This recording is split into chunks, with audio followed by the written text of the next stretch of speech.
उस समय मैंने पहली बार किसी को अपनी अमानत दी थी, इसीलिए मुझे बहुत दर्द हुआ था।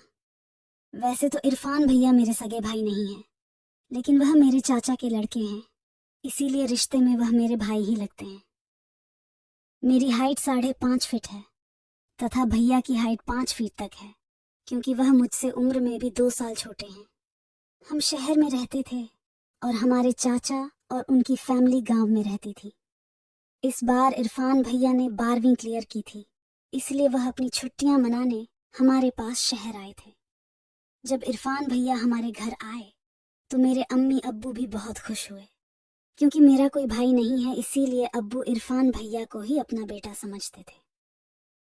इरफान भैया शुरू से ही देखने में बहुत सुंदर थे और उनकी बॉडी भी बहुत अच्छी थी। भैया जब हमारे घर आए थे तो उस दिन मैंने जीन्स टॉप पहन रखा था, जिसकी फिटिंग बहुत ही टाइट थी, इसलिए भैया तो मुझे देखते ही रह गए। उस दिन हम सभी ने बहुत बातें की तथा अम्मी ने घर में बिरयानी भी बनाई थी। सभी लोग इरफान भैया को लेकर बहुत खुश थे। रात को इरफान भैया अम्मी अब्बू के साथ ही सो गए। मैंने सोचा था शायद वह मेरे कमरे में सोएंगे, लेकिन अम्मी अब्बू ने उन्हें अपने पास सुला लिया। सुबह भैया लेट ही उठे थे। भैया जब तक उठे थे अब्बू बैंक में जा चुके थे तथा अम्मी हमारे लिए खाना बना रही थी, इसीलिए मैं भैया के लिए उनके कमरे में चाय देने के लिए चली गई। आज मैं सुबह ही नहा धोकर तैयार हो गई थी तथा मेकअप करके फिटिंग वाला सूट सलवार पहन लिया था। सुबह सुबह मेरे दर्शन करके भैया भी खुश हो गए। उन्होंने देखते ही कहा कि दीदी आप तो एकदम कहर उठा रही हो, आज इतना किसके लिए सजी हो। तभी मैंने भैया से कहा कि और किसके लिए सजूंगी पागल, घर में एक तुम ही तो आए हो।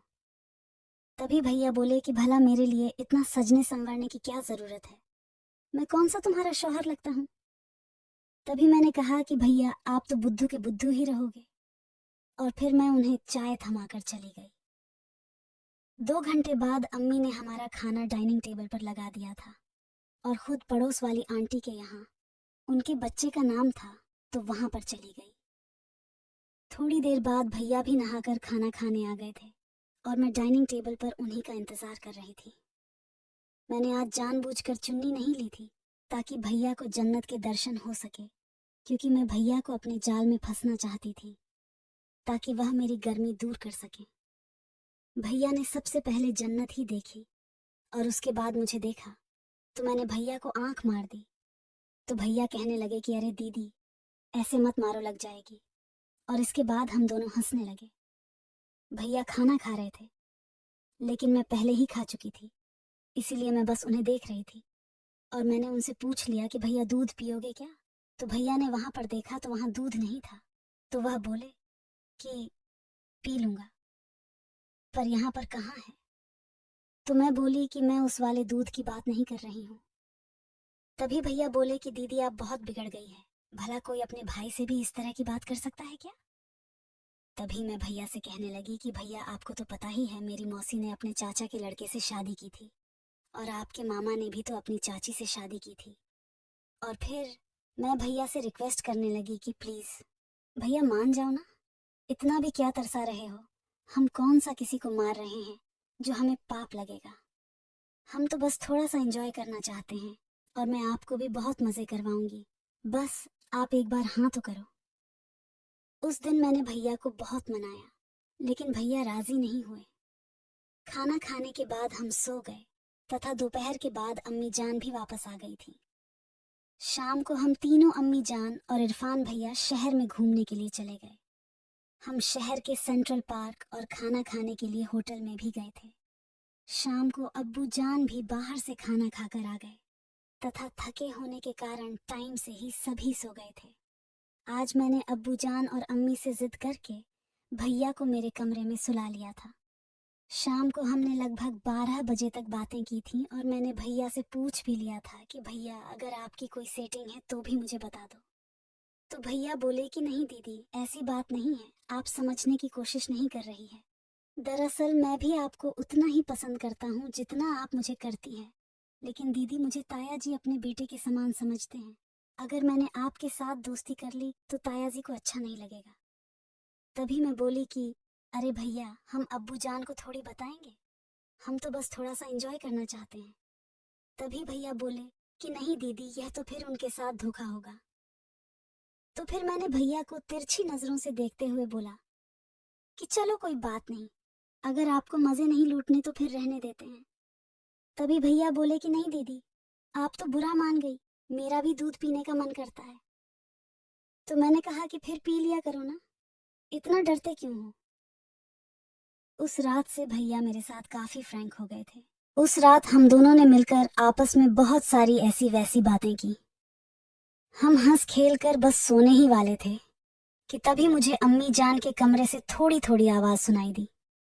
तभी मैंने भैया से कहा कि चलो भैया देख कर आते हैं, कहीं वह फिर से झगड़ा तो नहीं करने लगे। तभी भैया ने पूछा कि कैसा झगड़ा। तो मैंने कहा कि कभी कभार अब्बू जान पीकर आ जाते हैं तो अम्मी उन्हें फिर बहुत डांटती है। तभी भैया बोले कि नहीं दीदी, आपका वहम है, कोई भी आवाज नहीं आ रही। लेकिन तभी अम्मी जान की चीख सुनाई दी। तो फिर भैया बोले कि हाँ आ तो रही है, चलो देख कर आते हैं, कहीं उन्हें हमारी मदद की जरूरत ना हो। अम्मी जान की चीख सुनकर मैं तो वहीं समझ गई थी कि क्या चल रहा है, लेकिन मैं भी मजे लेना चाहती थी, इसीलिए भैया को जानबूझकर ले गई। हम दोनों जब अम्मी जान के कमरे में पहुंचे तो आगे दरवाजा बंद था, तो हम खिड़की में से झांक कर देखने लगे, लेकिन वहां भी हमें कुछ दिखाई नहीं दिया क्योंकि काफी अंधेरा था। लेकिन अम्मी जान की आवाज जरूर सुनाई दे रही थी और वह बस यही कह रही थी कि धीरे धीरे करिए ना। और तभी अम्मी जान फिर से चीख पड़ी। उन दोनों की आवाजें सुनकर हम समझ चुके थे कि क्या चल रहा है। तभी अब्बू जान ने एकदम से लाइट ऑन कर दी और फिर अंदर का दृश्य देखकर तो हमारी सांसें ही रुक गई। भैया तो तभी वहां से जाने लगे, लेकिन मैंने ही उन्हें हाथ पकड़कर रोक लिया। अम्मी जान अब्बू को कह रही थी कि अभी तो 10 ही मिनट हुए हैं और आप अभी से थक गए। इसके बाद हम दोनों मुस्कुराते हुए अपने कमरे में चले गए। अंदर जाते ही इरफान भैया बोले कि आप तो बड़ी ही चालू चीज हो दीदी। तभी मैंने कहा कि इसमें चालू वाली कौन सी बात है, ये सब हुआ तभी तो हम हुए। बस फर्क सिर्फ इतना ही है कि मैं इन सभी को एंजॉय करती हूँ और यह कोई गलत काम तो नहीं है। तभी भैया शर्माते हुए बोले कि दीदी वो मुझे भी भूख लग रही है, थोड़ा दूध पीने को मिल जाए तो। तभी मैंने भैया की टांग खींचते हुए कहा कि अच्छा तो अब तुम्हें दूध भी पीना है। अरे पागल, मैं रिश्ते में तुम्हारी दीदी लगती हूँ और तुम अपनी दीदी से इस तरह की बातें कर रहे हो। मेरा इतनी मजाक करते ही इरफान भैया तो पानी पानी हो गए, लेकिन फिर मैं जोर जोर से हंसने लगी। इरफान भैया बोले कि बस भी करो दीदी, आप तो हमेशा मुझे डराती रहती हो। तभी मैं बोली कि अच्छा ये लो, पी लो, दूध या कोई शुभ मुहूर्त निकलवाना पड़ेगा। लेकिन भैया शर्मा गए थे तो वह नहीं पी रहे थे। फिर मुझे लगा कि अब मुझे ही कुछ करना पड़ेगा, तो मैं ही अपने हाथों से भैया को दूध पिलाने लगी। तब मुझे पता चला कि भैया भी कितने भूखे हैं। वह आधे घंटे तक दूध पीते रहे और जब भैया दूध पी रहे थे तो मेरी खुशी का तो कोई ठिकाना ही नहीं था। सच बताऊं तो मेरी तो मोटर का पानी ही निकल गया था। आधे घंटे बाद भैया बोले कि बस दीदी, अब मुझसे और नहीं पिया जाएगा। वास्तव में आज दूध पीकर मजा आ गया। मैंने तो पहली बार दूध पिया है, बहुत मीठा था। तभी मैं बोली कि इसीलिए तो मैं कह रही थी भैया, अगर आप अपनी दीदी का फायदा उठाना चाहते हो तो उठा लिया करो, वरना ऐसी दीदी हर किसी को नहीं मिलती। तभी मैं भैया से बोली कि अच्छा, अब मुझे घोड़े की सवारी कराओगे या फिर नहीं। तो भैया बोले कि नहीं दीदी, सवारी तो मैं आपको करवा दूं, लेकिन मुझे डर लग रहा है कहीं 9 महीने बाद आपकी सूनी गोद ना भर जाए। भैया से ऐसी बात सुनकर मैं तो एकदम ही उदास हो गई। मैं बोली कि भैया आप तो बहुत डरपोक हो, कुछ नहीं होगा, जो होगा बाद में देख लेंगे। आज मेरा घोड़े की सवारी करने का बहुत मन कर रहा है। मेरे लाख मनाने पर भी भैया नहीं माने। उन्होंने कहा कि नहीं दीदी, कहीं कुछ गलत हो गया तो फिर हमसे नहीं संभलेगा। तो काफी देर सोचने के बाद मैंने भैया से कहा चलो ऐसा करते हैं, मैं अम्मी के कमरे से जाकर गुब्बारा ले आती हूँ, उसके बाद तो करवा दोगे ना। मेरे मुंह से ऐसा सुनकर भैया और भी डर गए। वह बोले कि पागल हो क्या, इतनी रात को, और वह भी ताया जी के कमरे से। आपको तो बिल्कुल भी डर नहीं लगता? मैं जाने ही वाली थी कि तभी भैया ने मेरा हाथ पकड़कर रोक लिया। बोले कि नहीं दीदी, हम कल बाजार से ले आएंगे। अगर ताया जी जाग गए तो उससे भी बड़ी प्रॉब्लम खड़ी हो जाएगी। आप आज और रुक जाओ। तभी मैं रुआने अंदाज में बोली कि नहीं भैया, आप बात को समझ नहीं रहे हैं। मैं अब बिल्कुल भी बर्दाश्त नहीं कर सकती। अब तो बस के बाहर हो रहा है। तभी भैया ने मुझे काफी समझाया और उसके बाद रात भी बहुत हो चुकी थी, तो हमें कब नींद आ गई पता ही नहीं चला। सुबह हमेशा की तरह भैया तो लेट ही उठे थे, लेकिन मैं जल्दी ही खड़ी हो गई थी और अम्मी जान को काम में हाथ बंटा रही थी। अब्बू जान भी 9 बजे तक बैंक में जा चुके थे। मैं हमेशा की तरह सुबह सुबह ही नहा ली थी और भैया के कमरे में चाय देने के लिए चली गई थी। आगे भैया फोन चला रहे थे तथा चाय का ही इंतजार कर रहे थे। मुझे देखकर वह धीमे धीमे मुस्कुराने लगे, क्योंकि उन्हें रात वाली बातें याद आ गई थी। मैं भी उन्हें देखकर मुस्कुराने लगी। तभी मैंने भैया से पूछा कि अच्छा तो क्या पियोगे, चाय पियोगे या फिर दूध पियोगे? तभी भैया हंसते हुए बोले कि नहीं दीदी, मेहरबानी करो, सुबह सुबह तो मैं चाय ही पीऊंगा। अभी तक रात वाला दूध भी पूरी तरह से हजम नहीं हुआ। तभी मैं मुस्कुराते हुए बोली कि तुम्हारा पाचन तंत्र तो बहुत ही कमजोर निकला भैया। और मैं उन्हें चाय देकर अम्मी जान की मदद करने रसोई में वापस चली गई। भैया चाय पीकर नहा धो लिए और टीवी देखने लगे। अम्मी जान भी खाना बनाकर आराम करने लगी।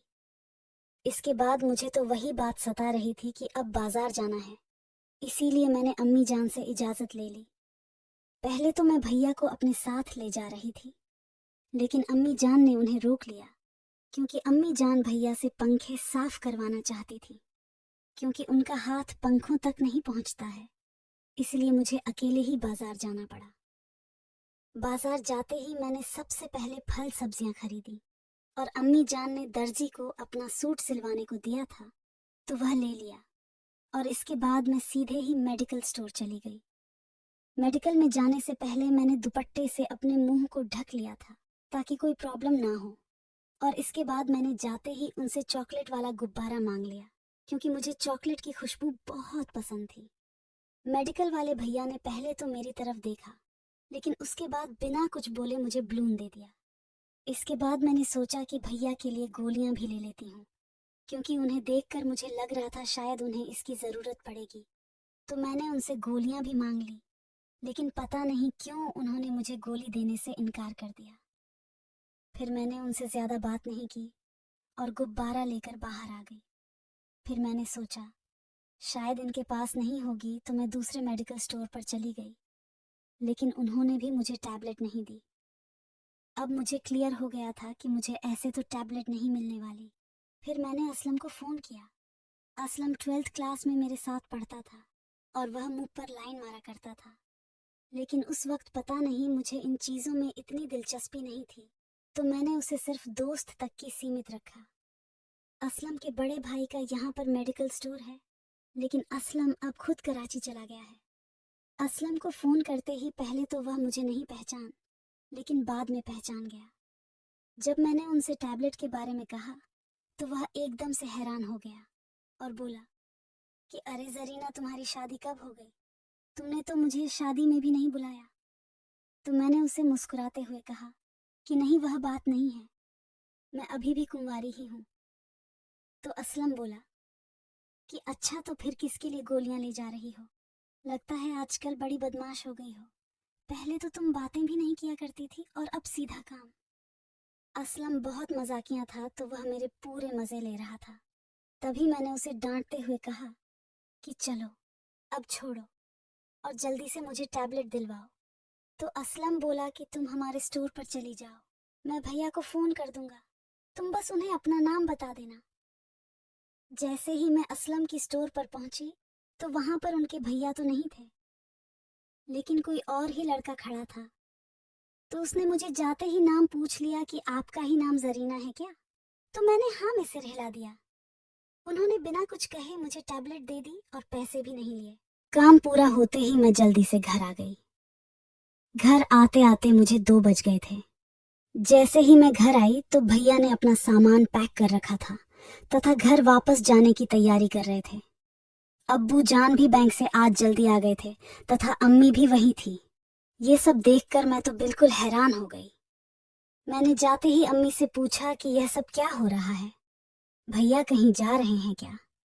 तो अम्मी बोली कि हाँ, तुम्हारे चाचू का फोन आया था। उन्होंने बताया कि कल रात को तुम्हारी चाची जान सीढ़ियों से गिर गई और उनका पैर फ्रैक्चर हो गया है, इसीलिए घर संभालने वाला कोई नहीं है और खेत में भी काम सर पर आ चुका है, इसलिए अब इरफान को घर जाना होगा। यह सुनकर मैं तो पूरी की पूरी ही हिल गई थी, क्योंकि हमने जो प्लानिंग बनाई थी वह तो अब धरी की धरी रहने वाली थी और मेरे सारे अरमानों पर पानी फिरने वाला था। यह सुनकर मैं जल्दी से भैया के कमरे में गई, जहां पर भैया अपना सामान पैक कर रहे थे। मैंने जाते ही उनका सामान बिखेर दिया और उन्हें डांटना शुरू कर दिया। तो भैया बोले कि दीदी देखो, अब मैं क्या कर सकता हूँ, मेरा भी बहुत मन था आपके यहाँ रहने का, लेकिन अब अम्मी की हालत खराब हो गई है, इसलिए मुझे घर तो जाना ही पड़ेगा। तभी मैं बोली कि फिर मेरा क्या, मैं कितने दिनों से इस वक्त का इंतजार कर रही थी और देखो आज मैं सामान भी ले आई। अच्छा तुम ऐसा करो, आज रुक जाओ, कल चले जाना। लेकिन तभी चाचू का फोन आ गया और उन्होंने कहा कि आते वक्त हो सके तो तुम्हारी जरीना दीदी को भी ले आना, मैं तुम्हारे ताया से बात कर लूंगा। अगर जरीना की पढ़ाई नहीं चल रही है तो वह 4-5 दिन घर का काम संभालने में हमारी मदद कर देगी, इसलिए एक बार तुम जरीना से पूछ लेना। फोन स्पीकर पर था और चाचू के मुंह से ऐसी बातें सुनकर मेरी तो खुशी का कोई ठिकाना ही नहीं रहा। इसके बाद मैं सीधा ही बाहर आई और अब्बू को बताया तो उन्होंने भी मुझे मना नहीं किया और फिर मैं भी भैया के साथ गांव जाने के लिए तैयार हो गई। अब्बू जान हमें रेलवे स्टेशन पर चढ़ा आए।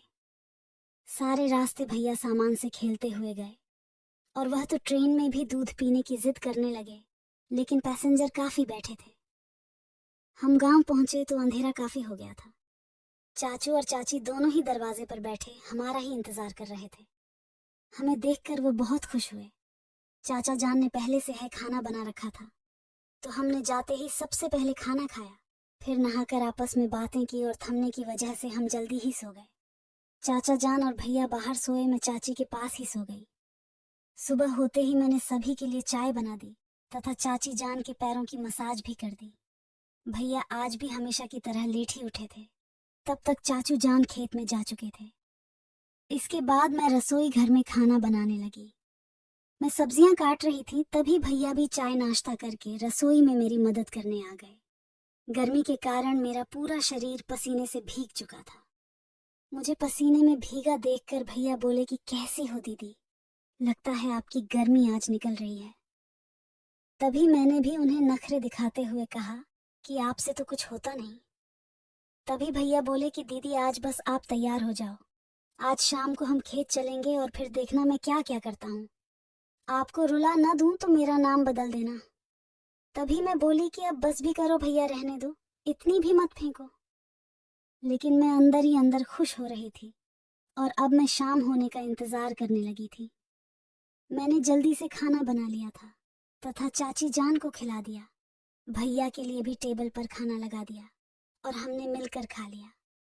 दोपहर तक चाचा जान भी खेत से आ चुके थे, तो जब तक वह नहा कर आए मैंने उन्हें भी खाना लगा दिया। इसके बाद मैं नहा धोकर तैयार होने लगी। मैंने लाल रंग का सूट पहना तथा थोड़ा मेकअप करके परफ्यूम भी लगा लिया और आज मैंने जूड़ा बना लिया ताकि बाल वाल खराब ना हो। इसके बाद दोपहर में हम सभी सो गए। करीब 5 बजे तक मौसम ठंडा हो गया था, इसलिए मैंने चाय बना ली। सभी ने चाय पी ली और तभी चाचा जान खेत में जाने लगे, क्योंकि गन्ने की फसल पक चुकी थी और खेत में कोई आवारा जानवर ना घुस जाए, इसलिए निगरानी के लिए जाना पड़ता था। लेकिन आज भैया ने चाचा को पहले से ही कह दिया कि अब्बू आज मैं और दीदी खेत में जाएंगे, इसी बहाने हम थोड़ा घूम आएंगे। दीदी भी 2-3 दिनों से घर में ही है, तो चाचू मान भी गए। भैया ने बाइक निकाली और हम दोनों खेत चले गए। मैंने पहले से ही गुब्बारा ले लिया था तथा भैया को गोली भी चाय के साथ दे दी थी। खेत जाते ही भैया मुझे अपने गन्नों के खेतों के बीचों बीच ले गए ताकि कोई भी हमें देख ना सके और वहां पर उन्होंने कुछ गन्नों को काट कर जगह भी साफ कर ली। इसके बाद में वो एक चारपाई भी ले आए। शाम का मौसम था और ठंडी हवाएं भी चल रही थीं। आज पहली बार मुझे घबराहट महसूस हो रही थी। तभी भैया बोले कि दीदी, अब जल्दी से झुको। पता नहीं आज मुझे क्या हो गया है, ऐसा लग रहा है जैसे अगर आज मुझे दवाई नहीं मिली तो मैं मर ही जाऊंगा।